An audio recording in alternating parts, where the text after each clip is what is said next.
starting with a new chapter. The name of the chapter is Indian Constitution. Chapter number 3 of SS for Standard 8 student. ठीक है, Standard 8 chapter number 3 SS Indian Constitution. तो सबसे पहले हम Constitution की definition पढ़ेंगे. Constitution मतलब क्या होता है? कोई भी जगह कुछ रूल्स और रेगुलेशंस होते हैं, तो जब ये रूल्स और रेगुलेशन को एक साथ रख देते, कंपाइल कर देते, कंपाइल करना मतलब एक साथ रख देना, जिससे हर एक्टिविटी हो पाए, उसको बोलते हैं सॉरी। तो बेसिकली बोला है कि एक कंट्री को चलाने के लिए कुछ रूल्स और रेगुलेशन चाहिए। जब ये रूल्स और रेगुलेशन को सिस्टमैटिकली कंपाइल कर देते, कंपाइल कर देते मतलब एक साथ रख देते, कंपाइल करना मतलब सब चीज को एक साथ रखना। सिस्टमैटिकली जब हम कंपाइलेशन करते हैं rules and regulation to run the country, country को चलाने के जो नियम और कानून है, जो कंट्री को चलाने के रूल्स और रेगुलेशन, उसको जब हम सिस्टमैटिकली कंपाइल करके रख देते उसको बोलते हैं कॉन्स्टिट्यूशन। तो आपको पूछे कॉन्स्टिट्यूशन मतलब क्या है? जैसे systematic compilation of rules and regulation to run the government of a country. Country की गवर्नमेंट चलाने के जो नियम कानून है, एक कंट्री को चलाना है तो उसके लिए कुछ रूल्स और रेगुलेशन होते हैं, वो रूल्स और रेगुलेशन जहाँ पे लिखे होते हैं उस बुक को बोलते हैं कॉन्स्टिट्यूशन। तो it is a systematic compilation of rules and regulation to run the government of country. अब कॉन्स्टिट्यूशन रिटन फॉर्म में भी हो सकता है, कॉन्स्टिट्यूशन अनरिटन फॉर्म में भी हो सकता है। It could be oral form, verbal form में, तो रिटन फॉर्म। इंडिया का कॉन्स्टिट्यूशन कौन से फॉर्म में? इंडिया का कॉन्स्टिट्यूशन रिटन फॉर्म है। क्लियर? ओके, अपना कॉन्स्टिट्यूशन हमेशा प्रीएम्बल से चालू होता है। अपना कॉन्स्टिट्यूशन हमेशा किससे चालू होता है? Preamble. Constitution always and always and always begins with the preamble. तो आपको 1 मार्क में पूछ सकते हैं कि constitution begins with preamble dash. Okay, आप अपन पढ़ने वाले कॉन्स्टिट्यूशन कैसे बना, कॉन्स्टिट्यूशन असेंबली कैसे बनी। तो बेसिकली अपन ने अभी तक इंट्रोडक्शन पढ़ा जिसमें हमने कॉन्स्टिट्यूशन का मीनिंग पढ़ा, जो पढ़ा it is a systematic compilation of rules that are needed to govern the to run the government of a country. ठीक है, बेसिकली कॉन्स्टिट्यूशन रिटन फॉर्म में हो सकता है, तो अनरिटन फॉर्म में होता है। Constitution always begins with the preamble. Constitution कैसे चालू होता है? प्रीएम्बल से चालू होता है। अब कॉन्स्टिट्यूशन असेंबली कैसे फॉर्म हुआ क्या? तो बेसिकली कॉन्स्टिट्यूशन एक स्टेटमेंट, एक नेशनल गोल्स के, जो पूरे नेशन के गोल्स है उसका एक स्टेटमेंट है कॉन्स्टिट्यूशन। कॉन्स्टिट्यूशन एक ऐसे स्टेटमेंट है जिसमें नेशन के गोल्स बताए गए हैं। Constitution democracy, secularism, national unity, इन सब चीजों पे एम करता है। ठीक है, तो कॉन्स्टिट्यूशन बनाने के लिए कॉन्स्टिट्यूशन असेंबली बनाएगी। कॉन्स्टिट्यूशन बनाने के लिए पहले क्या बनाया गया? Constitution assembly. और ये कॉन्स्टिट्यूशन असेंबली जो है बेसिकली इसने अपनी वर्किंग स्टार्ट की 9th of December 1946 में। कब? 9th of December 1946 में कॉन्स्टिट्यूशन असेंबली ने काम करना चालू किया। तो आपको 1 मार्क में पूछ सकते हैं कॉन्स्टिट्यूशन असेंबली ने अपनी वर्किंग अब स्टार्ट की 9th of December 1946। अब कॉन्स्टिट्यूशन असेंबली में बहुत प्रोमिनियंट लीडर्स थे, Jawaharlal Nehru, doctor Rajendra Prasad, Sardar Vallabh Bhai Patel, Maulana Abdul Kalam Azad and many more. ठीक है, जो टेक्स्ट बुक पर लिखे गए, मैंने 4-5 ही बोर्ड पे लिखे। अब बेसिकली जो पारसी कम्युनिटी, सॉरी जो एंग्लो इंडियन कम्युनिटी थी, जो एंग्लो इंडियन कम्युनिटी थी, उनको रिप्रेजेंट किसने किया था कॉन्स्टिट्यूशन असेंबली में? फ्रैंक कंथी। फ्रैंक कंथी ने एंग्लो इंडियन कम्युनिटी को रिप्रेजेंट किया था। और जो एचपी मोदी थे उन्होंने पारसी कम्युनिटी को रिप्रेजेंट किया। तो again this is very important for 1 mark कि कॉन्स्टिट्यूशन असेंबली में जो एंग्लो इंडियंस थे उनको किसने रिप्रेजेंट किया था? उनको रिप्रेजेंट किया था फ्रैंक एंथनी ने। और जो पारसी कम्युनिटी थी उसको किसने रिप्रेजेंट किया था? एचपी मोदी ने। क्लियर? बेसिकली जो कॉन्स्टिट्यूशन स्कॉलर्स थे वो अलादी कृष्ण स्वामी है, डॉक्टर BR अम्बेडकर। ठीक है, अब कॉन्स्टिट्यूशन असेंबली में फीमेल मेंबर्स 2 थे, सरोजिनी नायडू एंड विजयलक्ष्मी पंडित। सरोजिनी नायडू और विजयलक्ष्मी पंडित कौन थे? कौन थी? वो फीमेल मेंबर्स थी कॉन्स्टिट्यूशन असेंबली की। तो ये भी बहुत इंपॉर्टेंट है कि कॉन्स्टिट्यूशन असेंबली में कौन सी फीमेल रिप्रेजेंटेटिव थे, सॉरी कौन से फीमेल मेंबर थे? तो आप क्या लिखोगे? सरोजिनी नायडू एंड विजयलक्ष्मी पंडित। ठीक है, ओके। अब बेसिकली जो पूरी कॉन्स्टिट्यूशन असेंबली, उनके प्रेसिडेंट कौन थे? उनके प्रेसिडेंट ने डॉक्टर राजेंद्र प्रसाद। डॉक्टर राजेंद्र प्रसाद पूरे कॉन्स्टिट्यूशन असेंबली के प्रेसिडेंट थे। अब कॉन्स्टिट्यूशन असेंबली में भी नंबर ऑफ सब कमेटी थी, ये कमेटी वो कमेटी, उसमें से एक सब कमेटी थी ड्राफ्टिंग कमेटी, जो कॉन्स्टिट्यूशन ड्राफ्ट करने वाले थे। उनके हेड कौन थे? उनके हेड थे doctor Bhimrao Ambedkar. Doctor Bhimrao Ambedkar drafting committee के हेड थे। ठीक है, अब एक कमिटी ने टोटल 166 मीटिंग की। कितनी? 166 meeting in a period of 2 years 11 months and 18 days। 2 साल 11 महीने और 18 दिन के अंदर अंदर ये कमिटी 166 टाइम्स मिली। कितनी टाइम? 166 मीटिंग की during a period of 2 years 11 months and 18 days। ठीक है, अब बेसिकली 26 नवंबर 1949 को कॉन्स्टिट्यूशन कमिटी ने कॉन्स्टिट्यूशन पास किया। मतलब 26 नवंबर 1949 में कॉन्स्टिट्यूशन को कमिटी के अंदर पास किया और 26 जनवरी 1950 को कॉन्स्टिट्यूशन एक्चुअली एनफोर्स हुआ। इसलिए 26 जनवरी हम रिपब्लिक डे की तरह सेलिब्रेट करते हैं। क्लियर? मैं वापस आपको समझा रही हूँ कॉन्स्टिट्यूशन ऑफ इंडिया कैसे फ्रेम हुआ, कैसे एनफोर्स हुआ। तो बोला है कॉन्स्टिट्यूशन बेसिकली एक स्टेटमेंट है for the national goals of the country, जो एक ऐसा स्टेटमेंट जो कंट्री के नेशनल गोल्स बनाता है। वो हमेशा डेमोक्रेसी, सेक्युलरिज्म, नेशनल यूनिटी पे फोकस करता है। अब कॉन्स्टिट्यूशन असेंबली ने बेसिकली अपना वर्किंग चालू कर दिया था 9 दिसंबर 1946 से। 9 दिसंबर 1946 से कॉन्स्टिट्यूशन असेंबली ने अपना काम करना चालू कर दिया था। ठीक है, कॉन्स्टिट्यूशन असेंबली में बहुत प्रोमिनियंट लीडर थे जैसे जवाहरलाल नेहरू, डॉक्टर राजेंद्र प्रसाद और सरदार Vallabh Bhai Patel and many more. अब ये कॉन्स्टिट्यूशन असेंबली में पारसी कम्युनिटी को रिप्रेजेंट करने के लिए कौन थे? एचपी मोदी। और एंग्लो इंडियन कम्युनिटी को रिप्रेजेंट करने के लिए थे फ्रैंक एंथनी। फ्रैंक एंथनी थे एंग्लो इंडियन कम्युनिटी को रिप्रेजेंट करने के लिए और एचपी मोदी थे पारसी कम्युनिटी को रिप्रेजेंट करने के लिए। अब बेसिकली 2 फीमेल रिप्रेजेंटेटिव थी, 2 फीमेल मेंबर्स थी कॉन्स्टिट्यूशन असेंबली में। कौन थी? सरोजिनी नायडू एंड डॉक्टर विजयलक्ष्मी पंडित। ठीक है, तो आपको याद रखना है कि कौन सी 2 female Naidu, Vijayalakshmi Pandit and Sarojini Naidu. अभी कॉन्स्टिट्यूशन असेंबली के प्रेसिडेंट कौन थे? Doctor Rajendra Prasad. Do not forget it, constitution assembly जो था उनके प्रेसिडेंट कौन थे? डॉक्टर राजेंद्र प्रसाद। और जो ड्राफ्टिंग कमिटी उसके हेड थे भीमराव अंबेडकर। अब ये दोनों को मिक्स करने के बहुत हाई चांसेस है, तो आप क्लैरिटी रखना अपने दिमाग में। कॉन्स्टिट्यूशन असेंबली, पूरे असेंबली के प्रेसिडेंट थे डॉक्टर राजेंद्र प्रसाद, और उस कॉन्स्टिट्यूशन असेंबली में जो ड्राफ्टिंग कमिटी थी उसके हेड थे डॉक्टर भीमराव अंबेडकर। ठीक है, बेसिकली ये कमिटी 166 टाइम मीटिंग्स की इन the period of 2 years 11 months and 18 days। 2 साल 11 महीने और 18 दिन के अंदर 166 टाइम्स मीटिंग्स की। अब फाइनली 26 दिसंबर 1949 में कमिटी में पास हुआ कॉन्स्टिट्यूशन, और ये जो कॉन्स्टिट्यूशन था वो एनफोर्स कब हुआ? 26 जनवरी 1950। क्लियर? ओके, अब अपन ये सवाल है आपका, why do we need a constitution? क्यों कॉन्स्टिट्यूशन की जरूरत है? क्या कॉन्स्टिट्यूशन जरूरी है?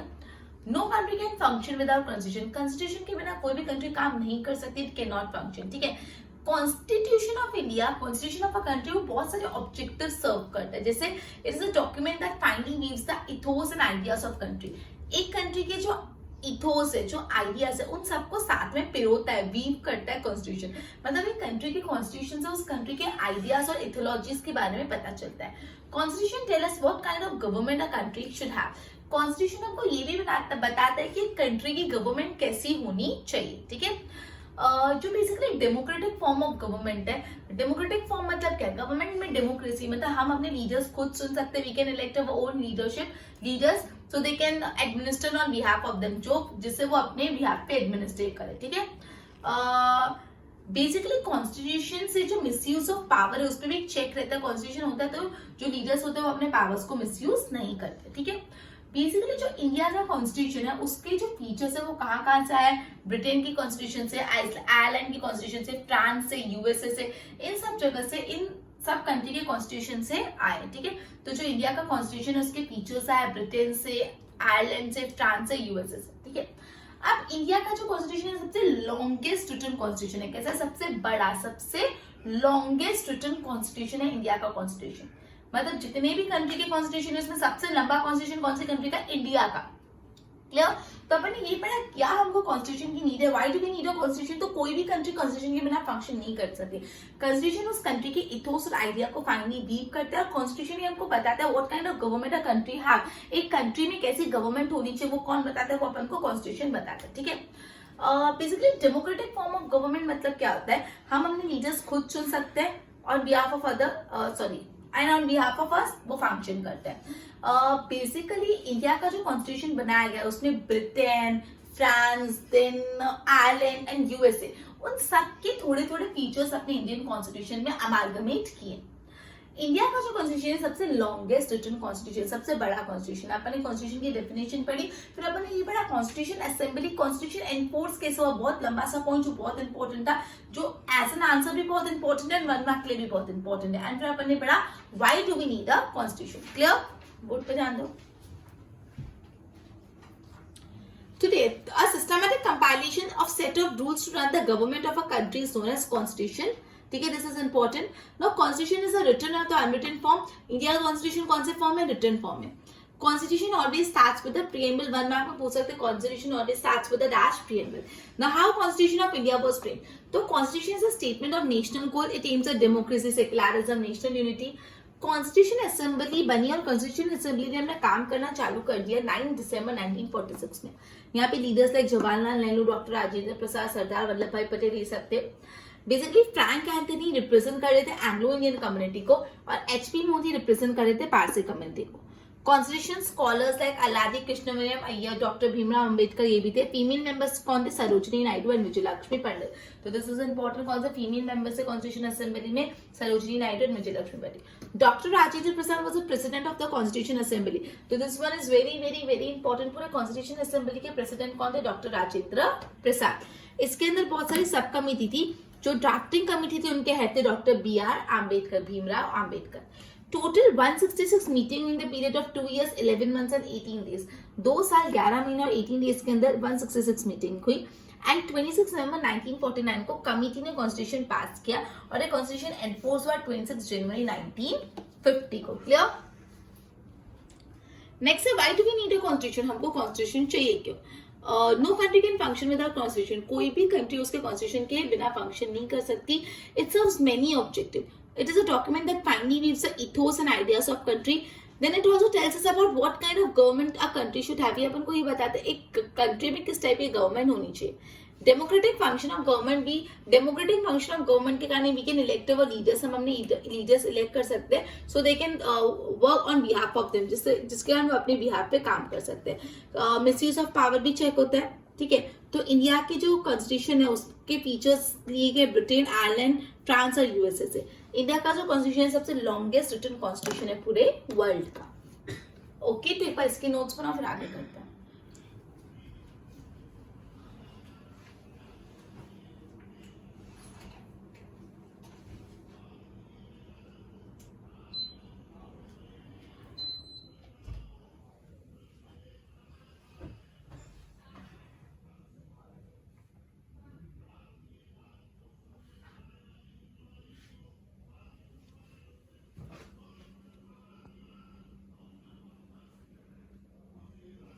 ओके, अब नेक्स्ट टॉपिक है सेलिएंट फीचर्स ऑफ कॉन्स्टिट्यूशन। अपने कॉन्स्टिट्यूशन के 3 सेलिएंट फीचर्स है। पहला है डेमोक्रेसी रूल, दूसरा secularism and the third one is Republic. First is democracy rule, the second one is secularism and the third one is Republic.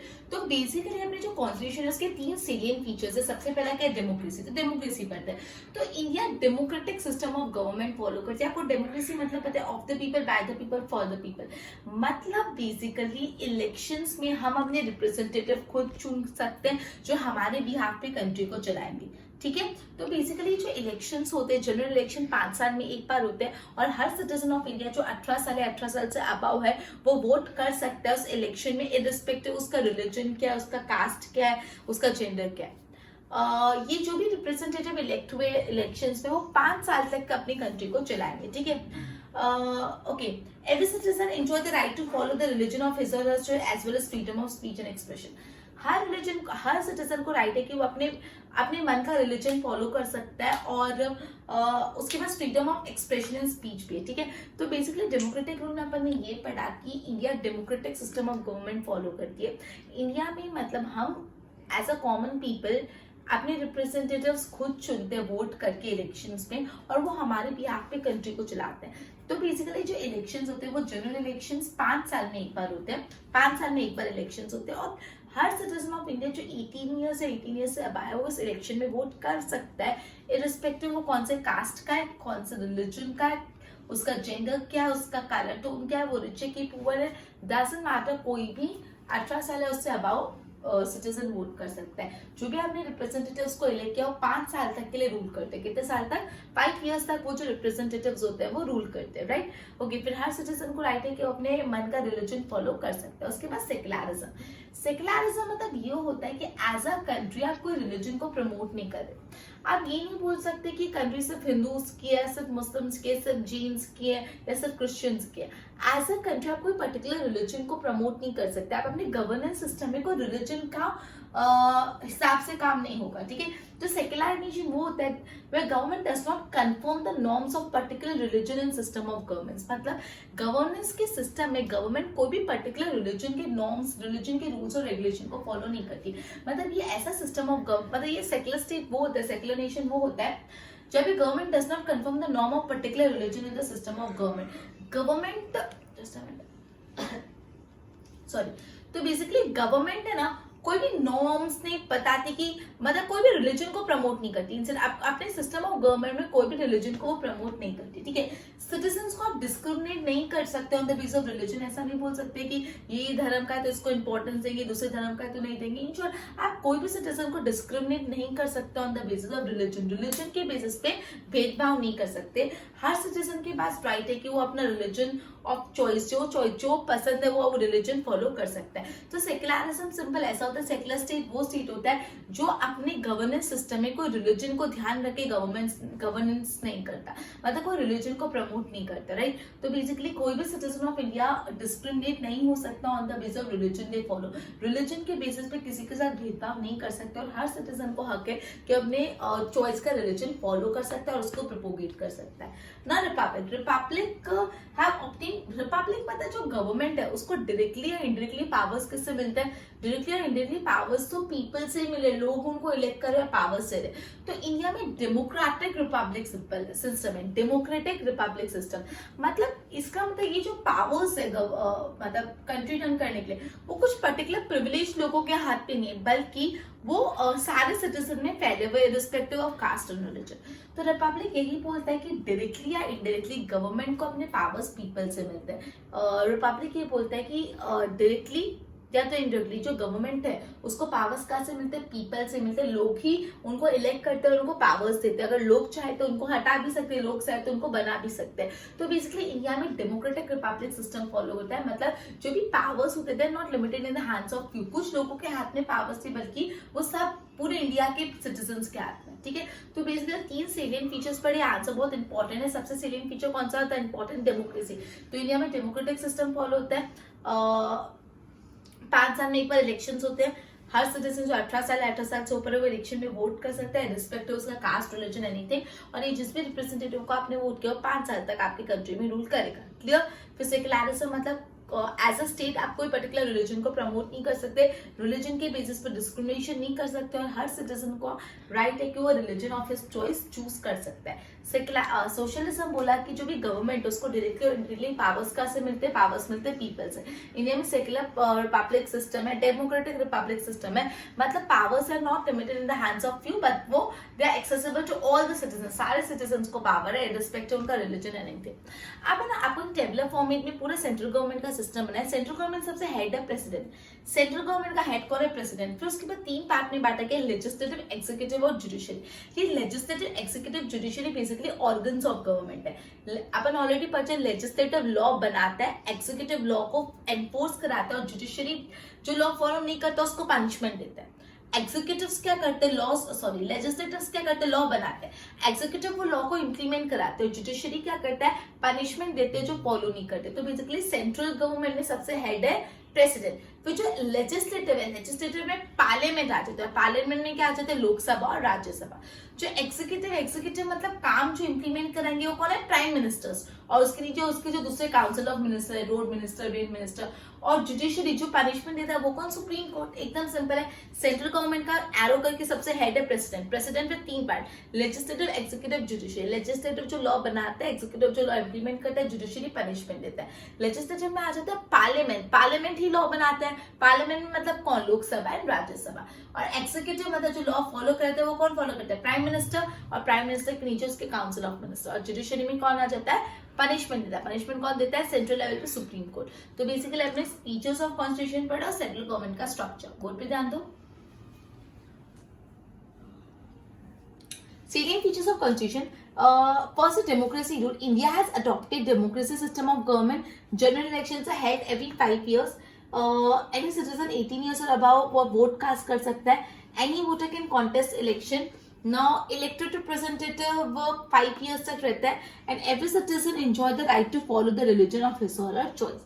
Now, secularism. Secular nation is a nation in which government does not confirm the norms of particular religion in the system of governance. Government system में कोई particular religion का promotion नहीं होता है. Citizen cannot be discriminated on the basis of the religion they follow, and every citizen has right to follow the religion of his choice. Her citizen के पास right है वो अपने मनपसंद का religion follow कर सकता है. Secularism मतलब government को obtain power directly or indirectly from people. Government को डायरेक्टली और इनडायरेक्टली पावर्स किससे मिलते हैं? पीपल से। इंडिया एक डेमोक्रेटिक रिपब्लिक सिस्टम फॉलो करते हैं, that is powers are not limited in the hands of few privilege people, जो एकदम प्रिविलेज है उनके हाथों में नहीं, but accessible to all citizen irrespective of caste and gender. ना देखो सेंट्रल गवर्नमेंट, उसके नीचे आ जाता है प्रेसिडेंट जो मेन है, उसके 3 हेड्स है, लेजिस्लेटिव, एक्जीक्यूटिव, जुडिशियल। लेजिस्लेटिव में आ जाता है पार्लियामेंट, पार्लियामेंट में लोकसभा, राज्यसभा, और एक्जीक्यूटिव में आ जाता है प्राइम मिनिस्टर, उसके नीचे काउंसिल ऑफ मिनिस्टर, और जुडिशरी में लास्ट है सुप्रीम कोर्ट। ओके, तो will end our lecture by this. एक बार इसकी नोट्स बना लो, थोड़ा सा और पॉइंट बाकी हो नेक्स्ट लेक्चर में करेंगे। Good bye.